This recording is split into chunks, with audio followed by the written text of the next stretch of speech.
Es más, no solamente no se le ocurrió, sino que rechazó propuestas que le hicieron de ir a ocupar el territorio haitiano, que pudo haberlo hecho perfectamente. Entonces, si hay una cultura anti-haitiana en los dominicanos, la culpa es de los haitianos. Y porque cuando estuvieron aquí esos 22 años, no estuvieron tirando confeti y flores en un carnaval. Hay que recordar la matanza de Moca y de Santiago y una serie de barbaridades que hicieron durante todo el tiempo de su ocupación. Ah, pero eso hay que borrarlo. Porque en aras de la conciliación eso hay que borrarlo. Pero cada vez que nos reunimos para hablar del tema, nos sacan la matanza del 37. Ah, esa cito. Vamos a acordarnos de la matanza del 37, que siempre se ha multiplicado varias veces sobre el número real. Y ahora resulta que nosotros tenemos que olvidarnos que los haitianos nos ocuparon. Y el mérito y la gloria de esa batalla del 30 de marzo, que nosotros conmemoramos hoy, que derrotamos al ejército que derrotó a las tropas de Napoleón. Porque hasta ese momento, la gloria del ejército haitiano es haber derrotado a los contingentes que envió Napoleón, el ejército triunfante de Napoleón. Pero nosotros derrotamos a ese ejército. Entonces, eso es así. Y tenemos un problema con Haití, que ahora se agrava con la presencia en el poder, o un poder muy discutido y además en situaciones sumamente críticas, de ese señor que se llama Jean-Bertrand Aristide, el hombre que ha mandado a matar a sus adversarios políticos en la cárcel y en la calle, y ahora está repitiendo lo mismo. Y es el lío que han dejado los norteamericanos, que supieron desembarcar militarmente para reponer en el poder a Jean-Bertrand Aristide en territorio haitiano, y luego se van y dejan ese caos detrás. Después de haber dicho aquí el señor Peter Romero, subsecretario de Estado para Asuntos Interamericanos del Departamento de Estado de Estados Unidos, que Estados Unidos no iba a tolerar un nuevo mandato de ese pupilo, ese ex pupilo de ellos, que se llama Jean-Bertrand Aristide. Bueno, a los dominicanos, ojo alerta con la situación de Haití. Eso se puede descomponer en situación muy alarmante, en términos muy breves. Y ojo también... Ojalá y no, pero...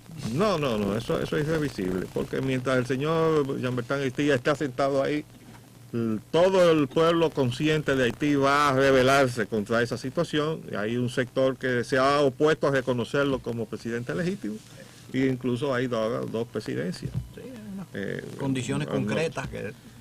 Entonces hay todos los elementos para una situación de pronóstico reservado. Pero quiero que en este momento simplemente decirle, ojo con los dominicanos que le hacen mal servicio a la causa de los dominicanos frente a ese permanente problema que tenemos que se llama Haití. Y viéndolo con todo el sentido de solidaridad cristiana, nosotros tenemos que preservar el futuro de nuestras generaciones en una República Dominicana que está irremisiblemente condenada a desaparecer si siguen las cosas como están. Porque ya los haitianos no pretenden ocuparnos a sangre y fuego, sino como lo están haciendo, lentamente. Y con las atenciones que se le están dando a los hospitales dominicanos, a las parturientas haitianas, para acreditar los hijos como dominicanos, y dentro de poco tiempo aquí habrá una sola isla indivisible. ¿Okay? Entonces vamos a ver si vamos a llegar ahí o si la República Dominicana va a despertar. Yo les había anunciado que tenía la satisfacción como padre de traerles hoy como invitada a mi hija mayor, que es psicóloga. Y el orgullo. Claro, pero eso no lo puedo decir. Que viene a examinar con nosotros un tema que es de sumo interés para los dominicanos, que es la violencia en la cual vive no solamente la República Dominicana, sino la humanidad. Desde luego, yo quiero introducirle el tema a mi hija. Yo quisiera que pongan ya el amplio para que estemos los tres en cámara y presentarle entonces a la psicóloga clínica Vanessa Espallade Álvarez, mi hija mayor, para que entremos a conversar sobre esta situación de la violencia generalizada en el mundo que desde luego nosotros que tocamos este tema cotidianamente, de cómo el modelo económico que trae empobrecimiento prácticamente a todas las latitudes del tercer mundo, ¿no? Está creando una situación de desesperación.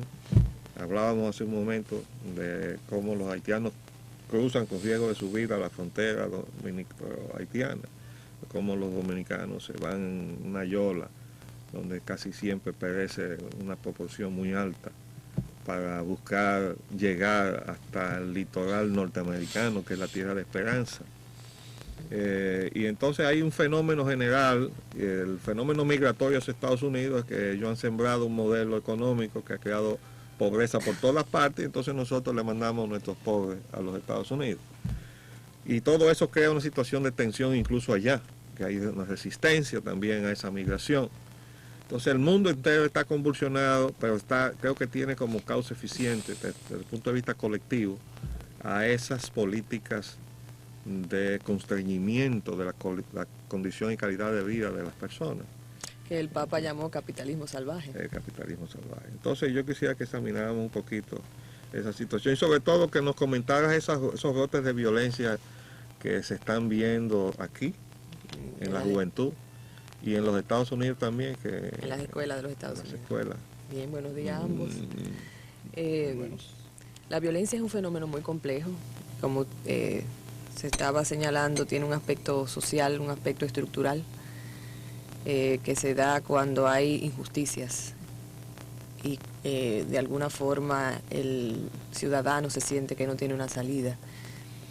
Hay una serie de circunstancias que pueden llevar a un ser humano a mantenerse en situación de crisis.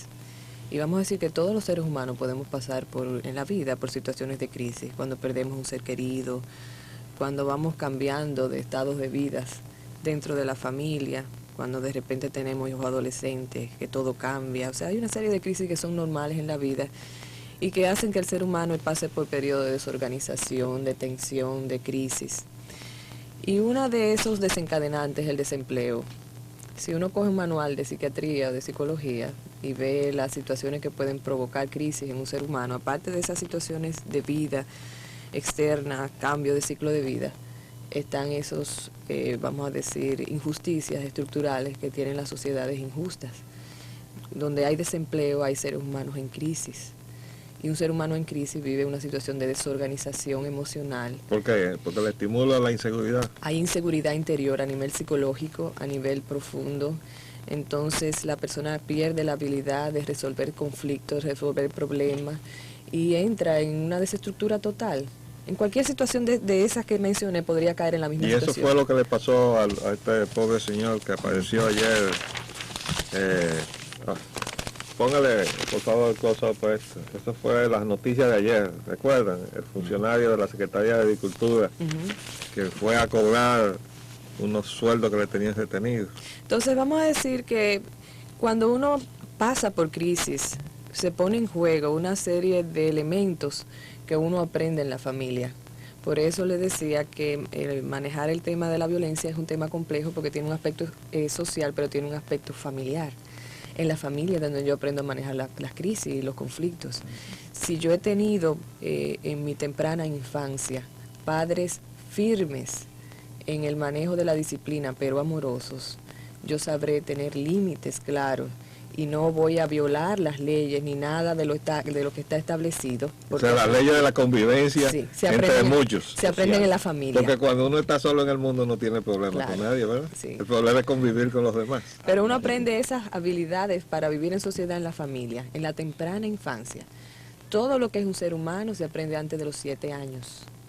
Después de ahí ya lo que uno está es informándose, pero prácticamente la base del ser humano, primeros 7 años de vida. Entonces, en una familia donde los padres están estructurados, tranquilos, son amantes de sus hijos, disciplinan bien, el niño aprende que hay límites, que yo no puedo pasar la autoridad, que yo tengo que respetar eso. Aprendo a negociar las diferencias, aprendo a dialogar, Aprendo cuando estoy triste a llorar, a decir que tengo miedo, mis padres me acogen, y todas esas son habilidades que después yo voy a tener en mi vida adulta para enfrentar los momentos de crisis. Cuando viene un momento de crisis yo tengo que tener apoyo familiar, es decir, alguien con que me escuche, que me oiga, que sepa que yo estoy enojado, que estoy frustrado porque me botaron del trabajo, porque estoy desempleado, porque no le puedo traer leche a mis hijos, porque lo veo llorando porque tienen hambre. Entonces tengo que tener ese apoyo afectivo. Tengo que tener algún apoyo social donde yo pueda ir, donde alguna institución o donde yo pueda ir a resolver, vamos a decir, buscar alternativas ante mi situación. O sea, apoyo afectivo, apoyo familiar y apoyo social. Entonces, si yo no he tenido una buena educación de base en esos primeros 7 años de vida en la familia y después en la escuela, que es una institución que ayuda a fomentar lo que ya la familia dio. O sea, la escuela no puede dar lo que la familia no da. La familia es la base de todo. Entonces, esa persona pues, entonces tendrá los recursos para cuando venga un momento difícil, asumirlo de manera correcta. ¿Qué significa manejar mi ira de manera constructiva? La ira es una emoción natural, normal en todos los seres humanos. Ahora, si yo soy una persona que vive en un ambiente, vamos a decir, afectivo, yo mi ira la puedo manejar de manera asertiva. Si yo veo que hay injusticia, yo puedo hacer una huelga. Yo no voy a salir con un revólver a hacer algo inadecuado. Yo puedo buscar la forma de buscar instituciones o congregarme en ambientes donde podamos entre todos hacer valer nuestro derecho. Entonces eso es una forma de tener una ira asertiva y positiva. Y esos fenómenos de inconducta que manifiestan casi siempre hijos de familias acomodadas. Por ejemplo, esas concentraciones ahí en la Abraham Lincoln, las carreras en la avenida Abraham Lincoln, sí, en Herrera. En Herrera. Y bueno, y la tragedia que todavía se estaba conociendo una apelación del niño Llenas Aybar, nieto de un condiscípulo mío de la universidad, Silvestrico Aybar. ¿Cómo tú puedes ubicar todo eso ahí? Las reglas de convivencia se aprenden entre el 1 año y medio, 2 años, 4 años. A los 4 años ya un niño sabe lo que debe y no debe hacer. Sí, por eso es que la violencia no es simplemente, vamos a decir, se da en los estratos pobres, la violencia se da en todos los estratos sociales. Si yo crecí en un ambiente donde me agredieron para aprender límites, donde me maltrataron, yo aprendo un modo de relación donde hay siempre agresores y víctimas, porque yo no sé convivir en una relación afectiva, una relación donde hay respeto, donde hay igualdad. Otra cosa que puede promover ese tipo de violencia inadecuada es que yo haya crecido en un ambiente donde me dejaron hacer lo que me dio la gana, o sea, un hijo malcriado, que generalmente es lo que más se da en nuestros estratos sociales altos, que los padres están muy ocupados, tienen muchas situaciones laborales y de sociales. O de desviación también. Y sociales, que no le permiten estar criando sus hijos, dedicarle tiempo. Los hijos no se crían solos, los hijos se crían en la interacción diaria, en el día a día. Eso no lo puede hacer un servicio, ni lo puede hacer la televisión, ni un internet, ni un Nintendo. Eso es relación humana, profunda, donde podemos comunicarnos sentimientos. Si eso emociones. no existe, entonces se está creando una normalidad en el carácter del Totalmente, individuo. la personalidad. Que deja de ser entonces una persona normal en términos de sus sentimientos. Y que pueda vivir en sociedad. Y puede tener entonces reacciones que no son normales. Entonces ese individuo de repente, como nada más ha vivido en vínculos donde él es un pequeño tirano que maltrata a los demás, eso es lo que aprendió. El hijo de papi. No hay límites. Quiere decir que yo no respeto las reglas sociales. Cuando ya yo voy en la adolescencia, joven adulto, que tengo que vivir en sociedad. ¿Y cómo vivir en sociedad si en mi familia yo hice lo que quise? Si no hubo regla, no hubo norma, no hubo límites. Entonces es un tirano en potencia. Un tirano en potencia. Esperando que se le presente la oportunidad de llegar a ser tirano de un país. Entonces vamos a decir que sus víctimas serán todas las personas con las que convivan. Y él no entiende por qué los demás están mal con él, porque él toda la vida fue tirano y nadie le dijo nada. Entonces, ¿por qué ahora hay problemas? ¿Por qué hay problemas que yo corro en la Abraham Lincoln? ¿Por qué? Además son actitudes también autodestructivas, suicidas, porque hay unos códigos también a nivel de lo que es nuestra sociedad que todavía nos restan de las antiguas autocracias, porque vivimos en democracia pero no sabemos vivir en democracia. Estamos ese es un problema. somos la generación en transición, pero todavía tenemos la autocracia en la sangre. aunque aparentemente vivamos en democracia. Y en muy alta proporción. Sí, entonces, por ejemplo, en esos códigos que todavía tenemos, ser hombre significa hacer cosas arriesgadas, cosas que no tienen, vamos a decir, mucha capacidad de reflexión, sobre todo en familias donde el código es muy machista, donde el hombre tiene derecho a violentar, el derecho de la mujer a maltratar al otro, a maltratar al débil. Eso se aprende por imitación, que era lo que tú decías ahorita. Si yo tengo esa imitación, lo aprendo por imitación, o se aprende porque a mí me dejaron hacer lo que quise. Y estos casos que se refiere este reportaje, dice, estados buscan prohibir el acoso estudiantil para prevenir la violencia. Se refiere a los Estados Unidos. Sí. Y dice que los estados de Georgia y New Hampshire han aprobado legislación para regular cómo tratar a los estudiantes que hostigan, abusan, intimidan o ridiculizan a sus compañeros. Yo recuerdo que tú nos contaste, aunque no podamos entrar en detalle, el caso de una niña que fue casi agredida en la colectividad en que estaba. Sí, sí, sí. Aquí se dan esos casos no tan dramáticos, ¿verdad?, como se dan en los Estados Unidos, pero se dan. ¿Qué pasa? Cuando la violencia es miedo. Es miedo. Reacción al miedo. Reacción. O sea, soy una persona llena de inseguridad, llena de miedo. Yo no me sé relacionar con las personas porque nadie me enseñó. En mi casa me dieron golpe, maltrato, me vocearon mala palabra cada vez que me tenían que corregir porque mis padres estaban tensos, estresados y ellos a su vez no aprendieron.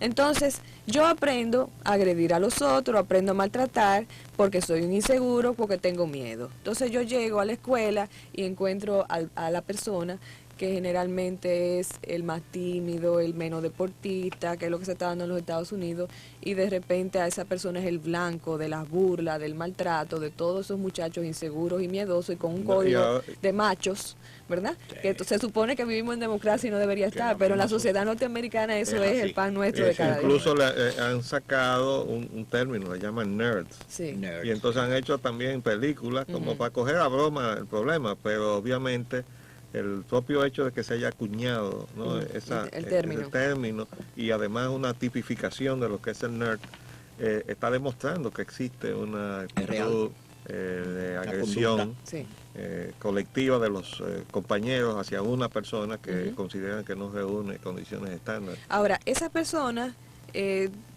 han sido, vamos a decir, víctimas de todo eso porque no ha habido autoridades que han puesto coto a esa violencia y a ese abuso, porque eso se educa.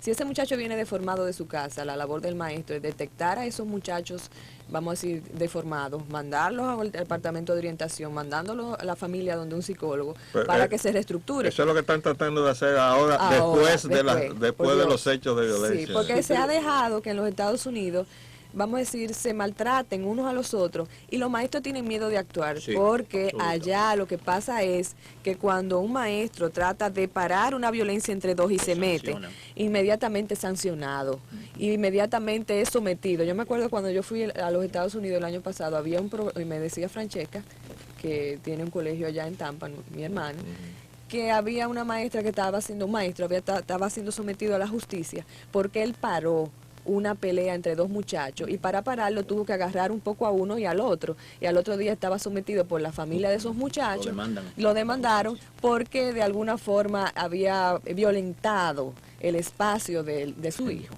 Entonces los maestros tienen miedo a poner límite, a usar la jerarquía y a educar, porque tienen miedo a las represalias que vienen después. Eso es un ejemplo que tenemos en la sociedad norteamericana para que no las repitamos. Aquí, por suerte, todavía los maestros ponen límites, tienen la autoridad y de alguna forma nosotros somos modelos para esos muchachos de una, vamos a decir, disciplina democrática, sin violencia, sin maltrato, pero que haya límites.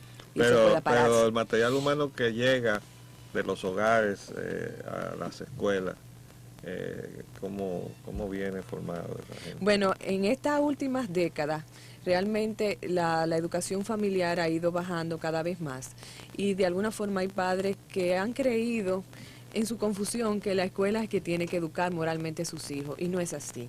Nosotros podemos sembrar en tierra firme, en tierra fértil. O sea, si el muchacho llega siendo su estructura de personalidad una tierra fértil, el colegio, el trabajo de la escuela es maravilloso porque tú siembras la semilla y eso va a crecer. Si viene con un desierto interior, realmente hay que ser casi israelita para sacar algo de ahí. Entonces el problema es que tanto en las clases altas, medias y bajas, en un mundo donde realmente lo más importante es consumir, el materialismo es el valor que prima, entonces las personas tienen 2, 3 trabajos, llegan agotados, no hay tiempo para educar al hijo, para compartir, para escucharlo, para conocer sus necesidades. Los niños están criando muy solos. Pero esos son los elementos de clase media que están constreñidos al pluriempleo. También, y los pobres también. Pero los que están en el otro nivel del privilegio económico, por descuido. entonces esos se descuidan Eso es simplemente negligencia. porque están en otra cosa. Eso es otra cosa. Eso es Y no tienen tiempo porque simplemente no le quieren dar el tiempo ahora, a eso para estamos en la era de la comunicación y sin embargo hemos perdido la capacidad de comunicarnos como seres humanos. Qué contradicción. Qué paradoja. Qué paradoja. Sí, realmente es una situación donde nos estamos deshumanizando, es una sociedad deshumanizante, porque todo lo que nosotros estamos recibiendo es que la prioridad de la vida es consumir, tener más, no ser persona, no cultivar mi interioridad. Entonces todo ese tipo de cosas hace que los seres humanos nos convirtamos en personas capaces de no aprender a manejar nuestras emociones, nuestra ira, no saber manejar las situaciones de crisis que se va a presentar de manera natural. Entonces cuando vienen situaciones de desempleo, cuando vienen situaciones de crisis naturales, entonces actuamos de manera muy violenta. Porque no sabemos comentario sobre la reacción de la gente cuando lo critican. Cuando es criticado. Sí, que a veces reaccionan con violencia. Cuando una persona tiene autoestima, cuando una persona está seguro de sí mismo, puede aceptar la crítica. Cuando una persona es insegura, cuando una persona no ha sido amada, aceptada tal como es, sino muy castigada en su casa, muy castigada en la escuela y nunca ha descubierto su potencial, su belleza interior, su capacidad de hacer cosas buenas, entonces cuando alguien viene y le dice tú cometiste un error, va a decir yo no, imposible, o puede entonces también ejercer la violencia, pero si ejerce la violencia es porque fue una persona que convivió en ambiente de violencia y tenemos que tener... vamos a decir, la persona que manejamos... Estamos hablando de violencia verbal. Verbal y física. Sí, de hecho, sí. Por ejemplo, aquí hay muchos barrios pobres que viven en estado de guerra, porque la violencia que hay en esos barrios, eso no tiene madre, ¿verdad? O sea, personas que viven ahora mismo sin habilidad para convivir en familia porque están muy agresivos, tienen desempleo, tienen desesperanza, maltratan a sus hijos, que trabajan el día entero. Crear esa, claro, ahora por eso hay que trabajar con comunidades de apoyo. Sobre todo las únicas personas que trabajan con nuestras comunidades pobres son las iglesias, que son como lucecitas de esperanza en medio de esos barrios. Y tal vez hay que apoyar todo ese trabajo que ellos están haciendo, porque han desaparecido los clubes sociales que antes daban apoyo a las comunidades, ahora más que nada son las iglesias. Pero hay otra condición también para que la violencia emerja, sobre todo en el ámbito colectivo, en el ámbito de... Social. Sí, social, ya de no solo individual. Y es cuando ya se ven las comunidades, las sociedades acogotadas, arrinconadas, llevadas a los extremos. ¿Tú consideras que eso podrían ser también condicionantes para producir una explosión de violencia? Claro que sí. Que dé lugar entonces a una confrontación. Tú estás hablando de esto. ¿De qué? Los apagones. Perfectamente. Protesta por los apagones. Por favor, amplíame esa foto que está ahí. Ese es un ejemplo ilustrativo. Las protestas por apagones se expanden. Ahí se ve a veces un niño. Rompiendo algo ahí, ¿no? Un ¿no? jovencito. Sí. Con un tronco, casi es un tronco que tiene en la mano, rompiendo un contador de electricidad. Entonces, si tenemos comunidades donde las familias están abandonadas, no hay sistemas de apoyo, no hay guarderías, las madres se tienen que ir a trabajar y los muchachitos se quedan solos. Y cuando hay abuso, porque esa es una reacción contra un abuso. Claro. Esa es una rebelión. Esas personas no tienen mecanismos asertivos para poder, vamos a decir, pelear por sus derechos.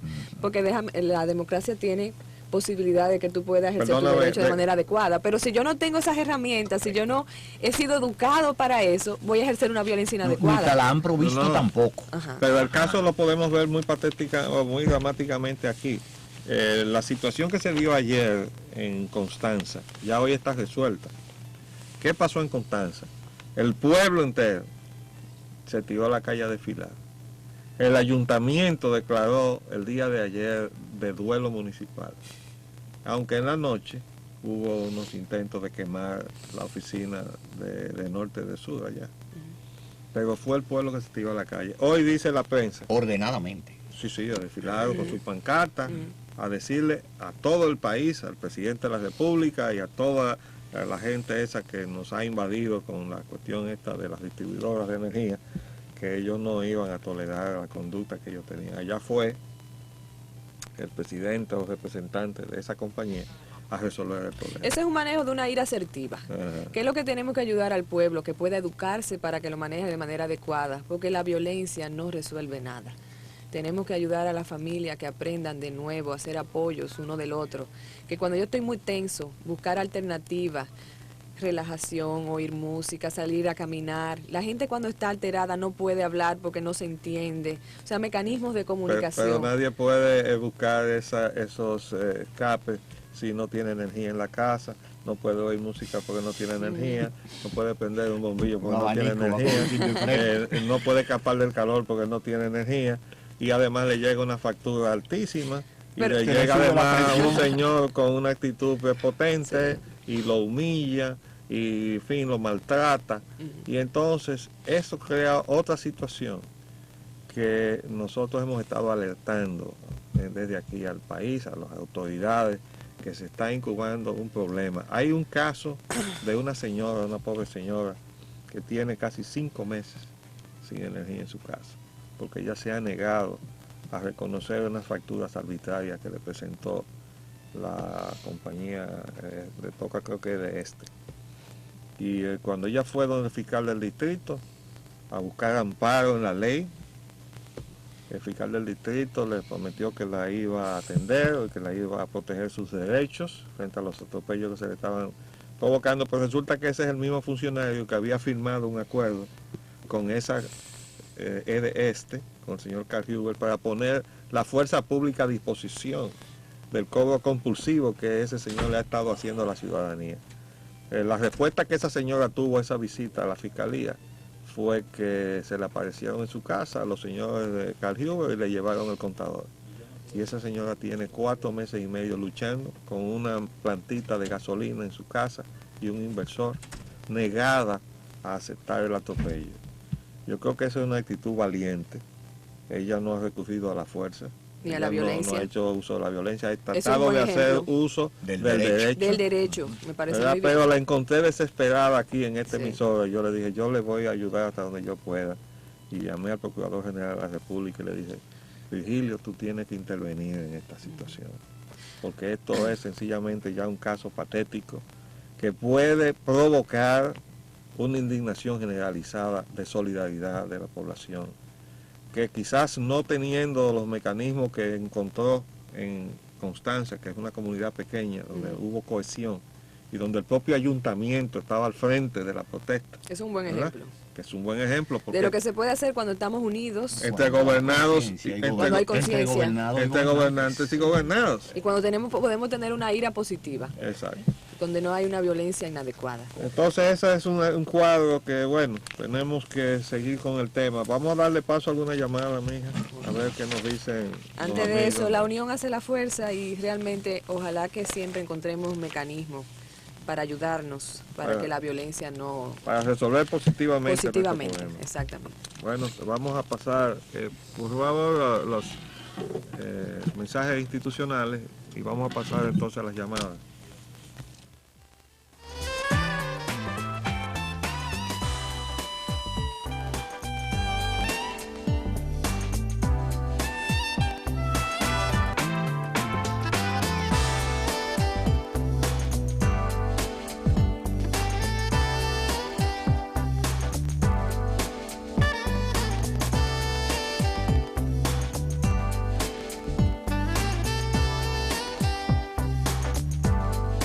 Adelante, por favor, primera llamada.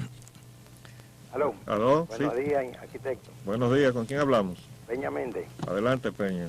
Esa señora, su hija, ha dado una gran cátedra porque ese periodo social del niño es lo más hermoso. Pero, doctora, hay otro periodo más importante que no se toma en cuenta.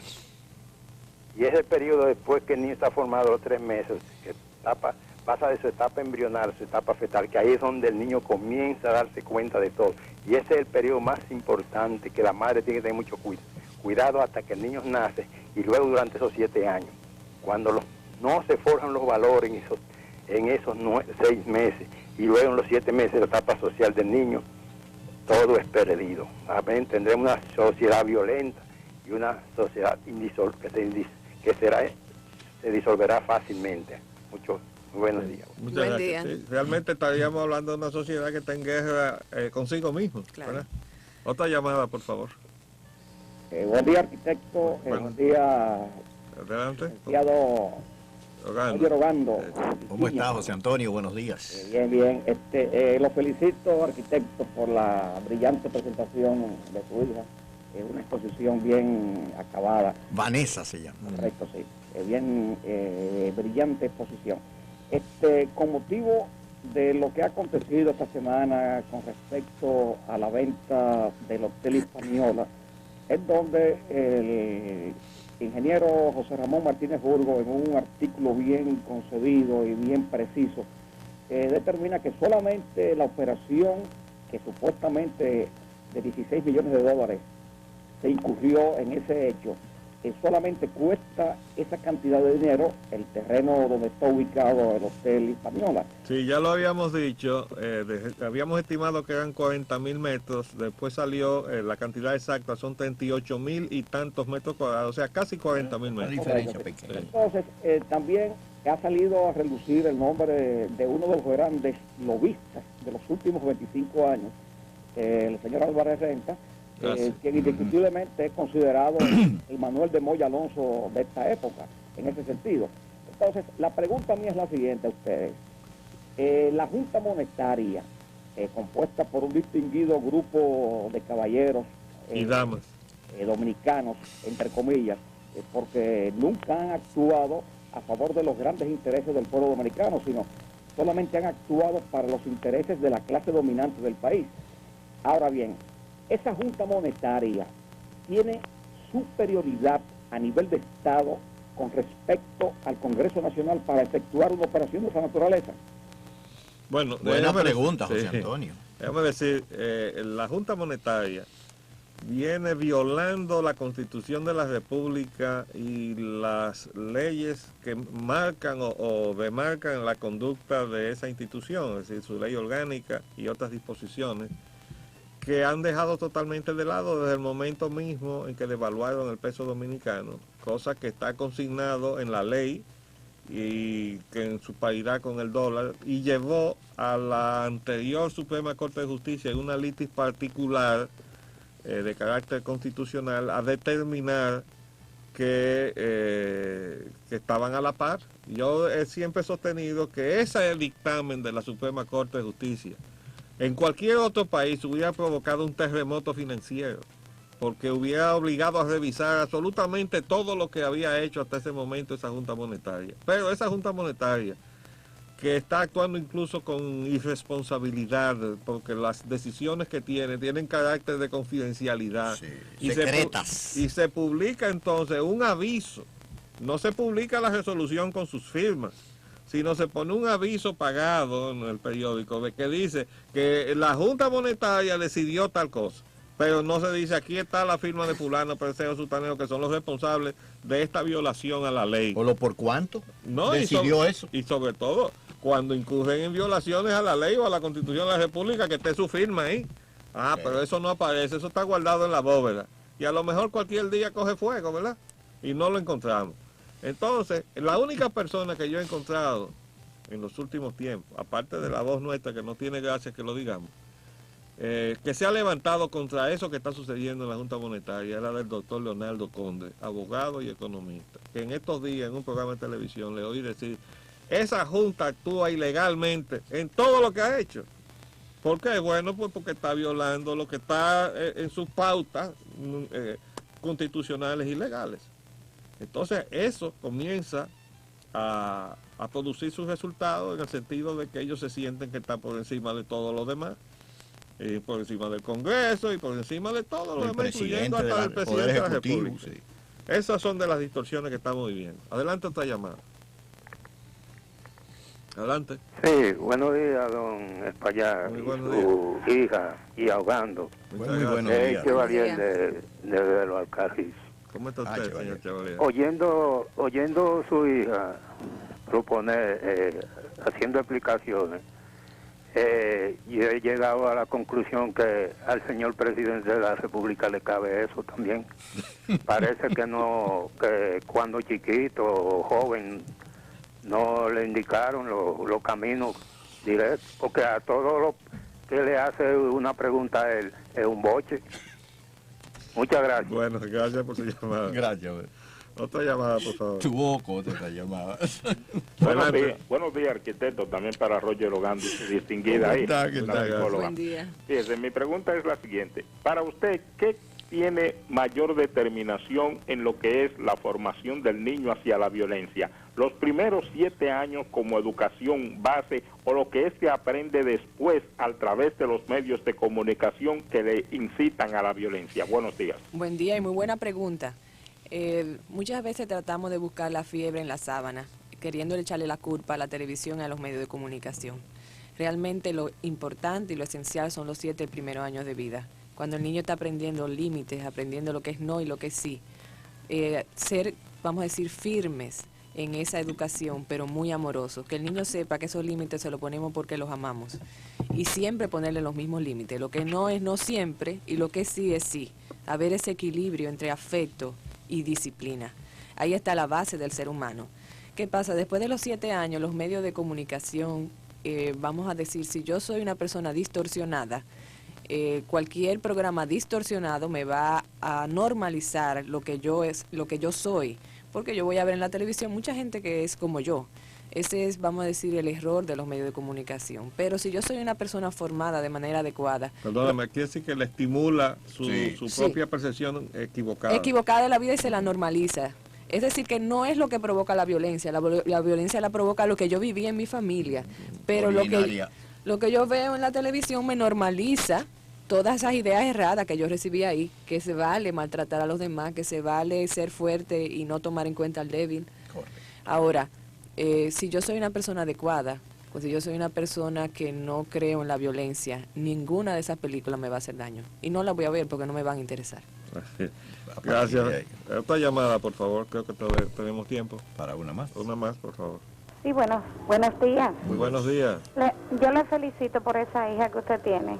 Muchas gracias. Y yo quisiera como que le grabaran esos programas al presidente y que en sus horas que lo pueda ver, que lo vea, pero yo quiero que él integre a esa niña en un equipo para que lo ayude, sinceramente, porque a mí me da a veces mucha pena cuando yo oigo esas cosas, y yo estoy totalmente de acuerdo con ella, porque yo he criado 3 hijos, y eso que ella dice para mí ha sido una escuela. Yo estoy sinceramente complacida. Usted debería de llevarla más a menudo. Esas son las cosas que ayudan a uno. Y sinceramente, que al presidente que ve esos programas, y el de Willy Paz, que es la verdadera encuesta, la verdadera cosa que uno siente, señores.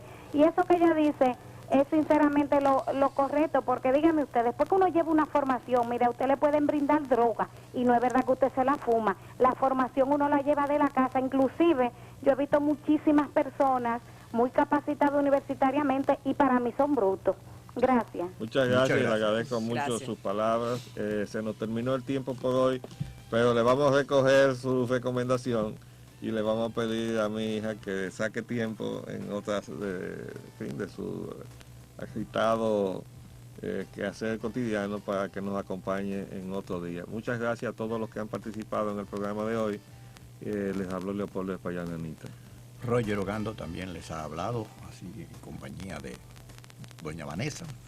Y esperamos que para el próximo lunes estarán de nuevo con nosotros. Tengan buen fin de semana.